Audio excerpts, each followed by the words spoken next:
ਦੋਸਤੋ ਜੇਐਨਯੂ ਦੇ ਘਟਨਾਕ੍ਰਮ ਬਾਰੇ ਤੁਸੀਂ ਪੂਰੀ ਤਰ੍ਹਾਂ ਵਾਬਸਤਾ ਹੋ। ਅੱਜ ਅਸੀਂ ਗੱਲਬਾਤ ਕਰਾਂਗੇ ਉਮਰ ਖਾਲਿਦ ਨਾਲ, ਜਿਨ੍ਹਾਂ ਨੂੰ ਰਾਜ ਕਰਦੀ ਪਾਰਟੀ ਦੇਸ਼ ਧਰੋਹੀ ਕਹਿੰਦੀ ਹੈ ਤੇ ਮਨੁੱਖੀ ਹਕੂਕ ਜਾਂ ਮਨੁੱਖੀ ਅਧਿਕਾਰਾਂ ਦੇ ਕਾਰਕੁਨ ਆਮ ਸ਼ਹਿਰੀ ਦੀ ਨਿਗਾਹ ਵਜੋਂ ਦੇਖਦੇ ਹਨ। पर उमर खालिद की ने उन्होंने बारे ਅਸੀਂ ਉਹਨਾਂ ਤੋਂ ਹੀ पूछांगे। स्वागत है आपका उमर खालिद। उमर, हमारा पहला सवाल आपसे यही है जो मैंने अभी पंजाबी में इंट्रो देते हुए बताया, आप देशद्रोही हो या देशभक्त? कि जो बाइनरी निकला है, ये बाइनरी मतलब आज के देश में, आज के समय में हमारे देश में देशद्रोही करार देना और ब्रांड देना बहुत ही आसान है।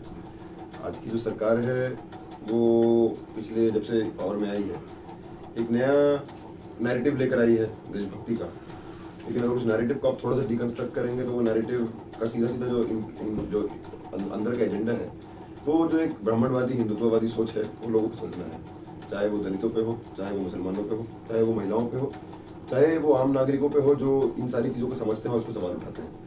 अगर महिलाएं जो आरएसएस का एक प्रिस्क्राइब रोल है क्या वो घर में रहें, बाहर ना निकलें, अगर वो उसको चैलेंज करती हैं तो उनको देशद्रोही बोला जाता है, वो भारतीय संस्कृति के खिलाफ है। अगर वो शादी नहीं करती और अपने किसी साथी के साथ रहती है उनको देशद्रोही बोला जाता है, भारतीय संस्कृति के खिलाफ है।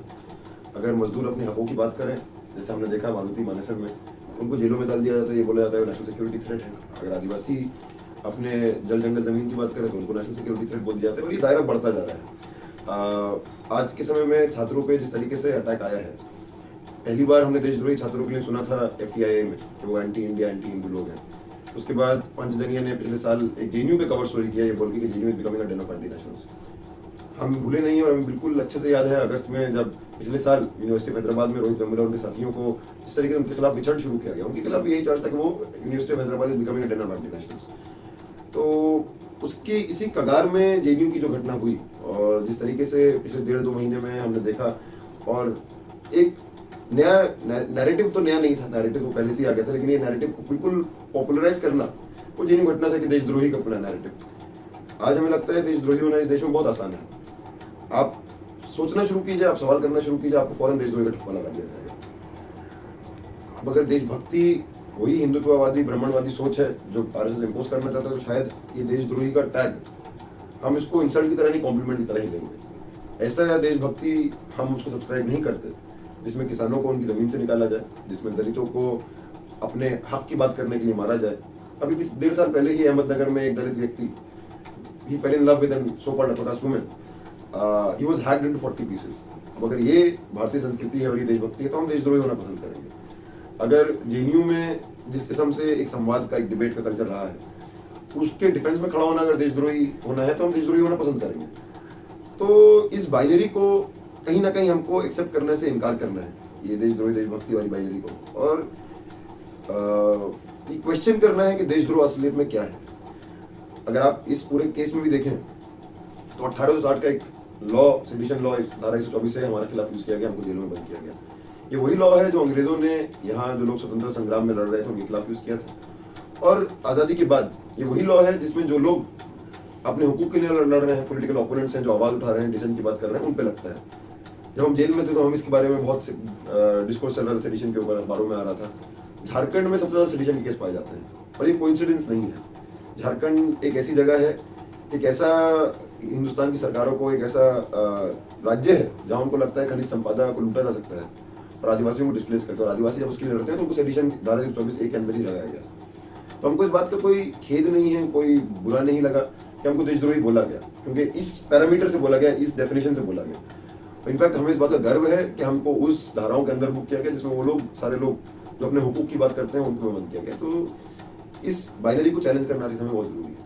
उमर, मीडिया ने आपके परिवार के बारे में बहुत कुछ कहा कि आप इंतहा पसंद संगठनों से आपका राब्ता है, आपके पिताजी के बारे में कहा गया। हम आपसे जानना चाहते हैं कि आपका पारिवारिक पिछोकड़ क्या है, किस तरह के माहौल में आपकी जो विचारधारा ने विकास किया। मेरे फादर एक पत्रकार हैं और अलग अलग आंदोलनों से वो जुड़े रहे हैं पिछले 30 साल में, और बहुत सारी चीज़ों का एक्सपोजर बहुत जल्दी घर में ही हुआ। बहुत सारे सवालों को लेके किस तरीके से स्टेट के अलग अलग दमनकारी मतलब टैक्टिक्स होते हैं वो बड़े होते हुए हम लोगों ने बहुत क्लोज क्वार्टर से देखा। लेकिन एक समय के बाद अगर आप देखें तो वैचारिक तौर पे घर में मेरे पिताजी से मेरा मतभेद है। वो जिस विचारधारा को फॉलो करते हैं और मैं जिस विचारधारा को फॉलो करता हूँ वो सेम नहीं है, लेकिन उसके बावजूद और उसका कारण है कि मेरा दिल्ली यूनिवर्सिटी में, उसके बाद जवाहरलाल यूनिवर्सिटी में जो एक सर्कल रहा, एक लेफ्ट सर्कल, वहाँ से वो डिफरेंस शुरू हुआ। लेकिन एक समझदारी है कि आज के समय में these small little differences aside, परिवार के लेवल पे भी there is a lot more that we converge on, there is a lot more that we are fighting against, there are lot more than what we differ on. और ये सारा सवाल मतलब मेरे परिवार का ही सवाल नहीं है, ये आज के समय बहुत इंपॉर्टेंट सवाल है देश के सामने भी, कि चाहे वो मुसलमान संगठन हो, चाहे वो दलित संगठन हो, चाहे वो वामपंथी संगठन हो या वामपंथी फोर्सेज हो, इन सबको साथ में मिलकर काम करना पड़ेगा, क्योंकि आज जो फाशीवाद का दौर है, और आप बोल सकते हैं मेरा घर भी एक यूनाइटेड फ्रंट की तरह ही है फाशीवाद के खिलाफ। नागपुर आपका घर है, नागपुर यो संघ परिवार का मुख्य केंद्र है, दोनों ये विरोधाभास, इसको किस तरह देखते हो? देखिए, नागपुर सिर्फ और सिर्फ संघ परिवार का गढ़ नहीं है। नागपुर में कुछ दशक पहले एक बहुत ज़रूरी और बहुत इंपॉर्टेंट दलित आंदोलन भी बहुत स्ट्रांग था, और वो जगह है जहाँ बाबा साहब अम्बेडकर ने बुद्धिज्म में कन्वर्ट किया था अपने साथियों के साथ। तो नागपुर का एक वो वाला भी इतिहास है। मैं नागपुर में बहुत कम रहा हूँ। नो डाउट पिछले कुछ सालों में जिस तरीके से देश भर में दक्षिणपंथी ताकतें बढ़ी हैं, नागपुर में भी वो बढ़ी हैं। उन्होंने अलग अलग मूवमेंट्स पे अलग अलग दलित आंदोलनों को क्रश करने में उनका एक रोल रहा है, लेकिन अब वैसा कहाँ नहीं है। मतलब नागपुर उस तरीके से कोई एक्सेप्शन नहीं है, हर जगह ही हमारे देश भर में ऐसा हो रहा है। जरूरी है जितनी भी प्रगतिशील ताकतें हैं, जितने भी इंसाफपसंद ताकतें हैं, वो साथ में आए और देश भर में इसके खिलाफ एक जुझारू संघर्ष करें।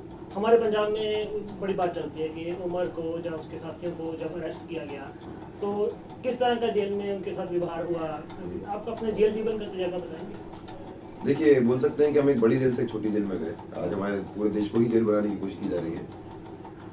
हमारे साथ फिजिकल टॉर्चर नहीं किया गया।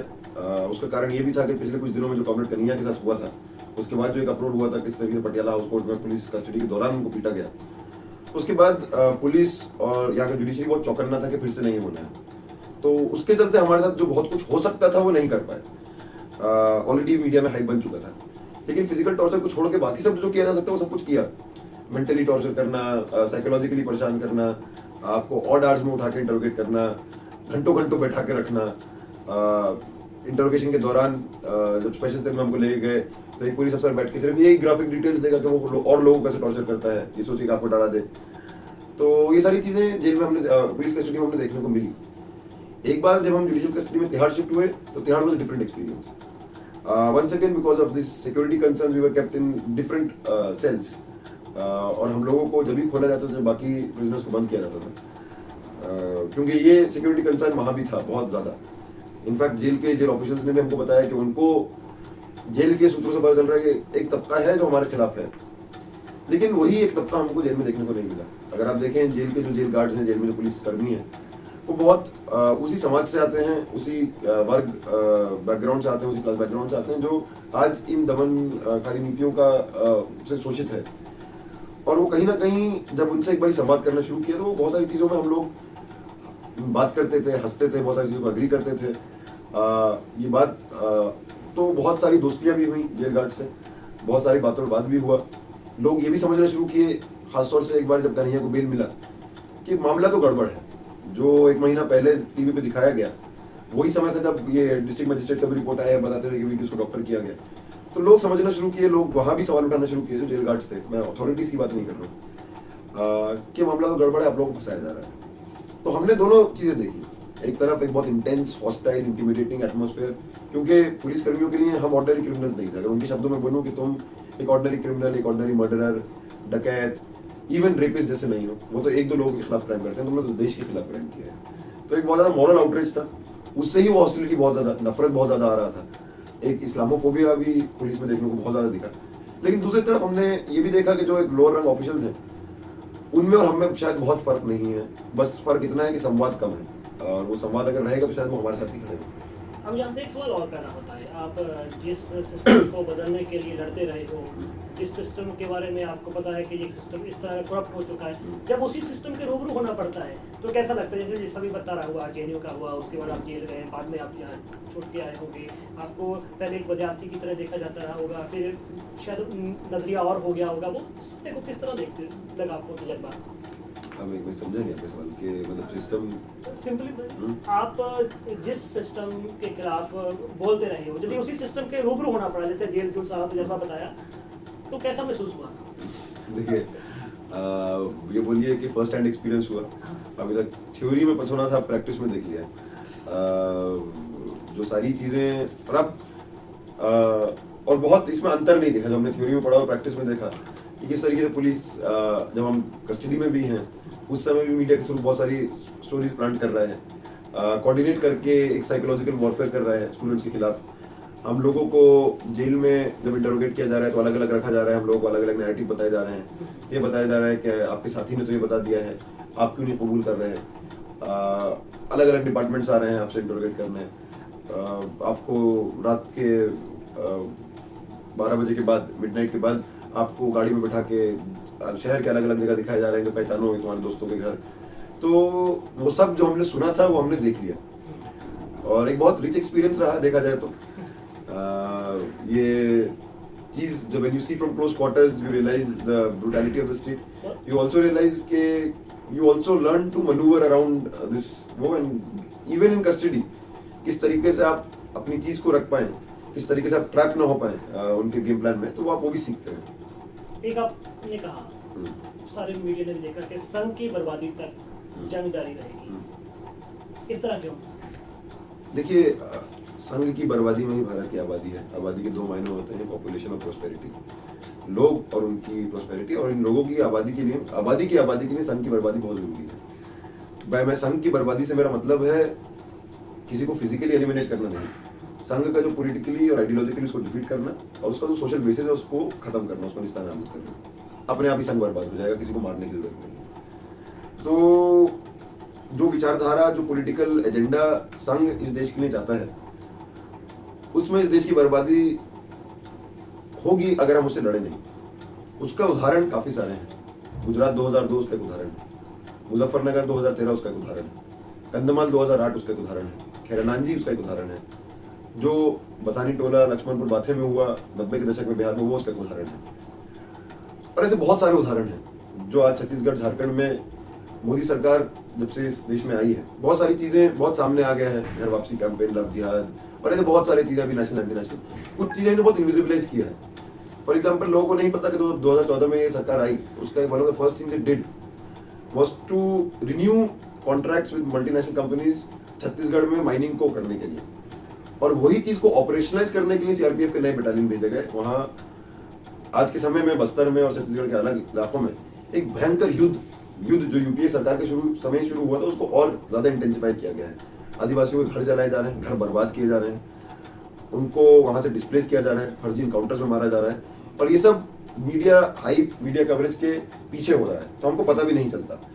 अगर आप इसको if you connect all the dots, जो छत्तीसगढ़ झारखंड में आदिवासियों के साथ हो रहा है, जो पूरे इंडस्ट्रियल बेल्ट में मजदूरों के साथ हो रहा है, जो महिलाओं के साथ हो रहा है, जो दलितों के साथ हो रहा है, जो दादरी और ऐसी बहुत सारी जगह मुसलमानों के साथ हो रहा है, और अब जो विश्वविद्यालयों में छात्रों के साथ हो रहा है, इसको अगर आप बर्बादी नहीं बोलेंगे तो क्या होगा? और जो लोग हमारे देश को बर्बादी की तरफ ले जाना चाहते हैं, हम समझते हैं कि हमारी जिम्मेदारी है कि उनको पॉलिटिकली आइडियोलॉजिकली डिफीट करना। आज सारे के सारे वामपंथी, प्रगतिशील, जनवादी, इंसाफ पसंद, इंसानियत पसंद लोगों के लिए सबसे बड़ा कर्तव्य है।